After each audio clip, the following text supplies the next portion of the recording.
Long ago, when animals held councils beneath banyan trees, a green forest lay between 7 hills.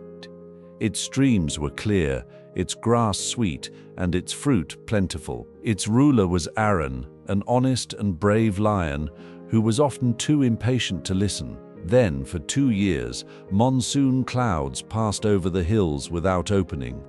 Streams became lines of dust, leaves curled, and the great lake shrank into a broken mirror of mud. One evening, Aaron called every animal beneath the banyan. "There is enough water for only 10 more days," he announced. "Whoever finds a way to save the forest will sit beside me as my chief advisor." Voices rose from the crowd. The monkeys suggested stealing from a village. The wild buffalo wanted to fight the northern valley for its river. The parrots repeated both plans. Only Mira, a tortoise, remained silent. She was studying a patch of green grass growing beside one of the banyan's roots. Near the back stood Bala the jackal. He loved applause more than food. He had no plan, but knew frightened creatures trusted a confident voice. That night, while wandering near a dead sal tree, Bala heard the wind blow through its hollow trunk. Boom, boom, boom. The sound rolled across the dry hills like distant thunder. Bala's eyes brightened. The next morning, he dragged the hollow trunk to a rocky ledge and struck it with a branch. "The sky has spoken," he cried. "The clouds are angry with this selfish forest. Each family must bring me its finest food. Then everyone must wait for 7 days. On the 7th night, I shall call the rain." The animals stared at the hollow trunk with wonder. When Bala struck it again, the valley shook with its voice. Aaron looked toward the sky. "Can you truly bring rain?" Bala raised his chin. "Would the sky lend me its thunder if I were lying?" The crowd cheered. Aaron ordered the animals to obey him. For 3 days, families carried nuts, roots, berries, and dried grass to Bala's cave. He called them sacred gifts, but ate until his belly was round. No one searched for water because Bala said doubt would frighten the clouds. Mira did not argue. She watched. 2 kingfishers flew east each morning and returned with muddy feet.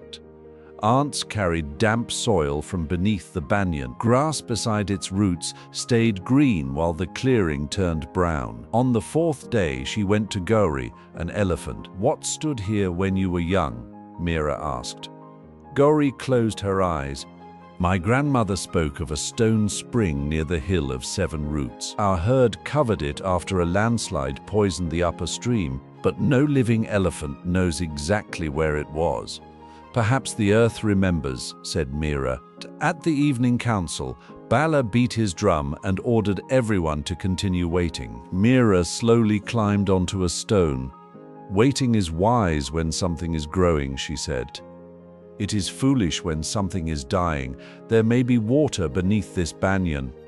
Bala laughed. "You move so slowly that perhaps yesterday's rain has only just reached you." Animals laughed with him. "What proof do you have?" asked Aaron. Mira pointed to the green grass, the ants, and the muddy feet of the kingfishers. Then she repeated Gauri's memory of the old spring. "Small signs," Bala said grandly. "I offer thunder." Mira turned to the lion. "Give me until the 7th sunset. If I find nothing, I will leave the forest. But if I find water, Bala must open his cave and show us every offering he received." Bala's smile vanished for a moment. Then he agreed, certain that an old tortoise could not dig a well in 3 days. Mira, however, never intended to dig alone. Woodpeckers tapped the ground for hollow spaces. Wild boars loosened soil with their tusks. Rabbits cleared gaps. Monkeys carried stones, and elephants pulled out dead roots. Even the ants showed where the ground was coolest. Aaron watched them work. He began to understand that Mira's slowness was not weakness. She moved slowly because she noticed where each step should fall. By the 6th afternoon, the workers uncovered a circle of ancient stones. Hope rushed through the crowd. They dug faster, but beneath the stones they found only dry sand. Bala climbed onto his ledge and struck the hollow trunk. "Boom, boom, boom! Stop this useless digging," he shouted. "Prepare for the rain," I promised. Tired and thirsty, many animals dropped their tools. Even Aaron looked doubtful. Then a small frog hopped from a crack between two stones. Its back was wet. Mira lowered her head close to the ground. From deep below came a faint sound, not the loud boom of an empty trunk, but the gentle whisper of moving water. "The spring is here," she said. "Something is blocking it." The animals returned to work. The rabbits widened the crack. The porcupines scraped away packed clay. At last, Gory wrapped her trunk around a buried branch and pulled. A mass of roots and stones burst free. For one silent moment. Nothing happened. Then cold water bubbled through the sand.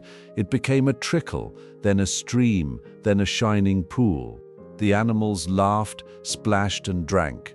Aaron lowered his head and thanked Mira before them all. At that moment, the monkeys smelled something sweet inside Bala's cave.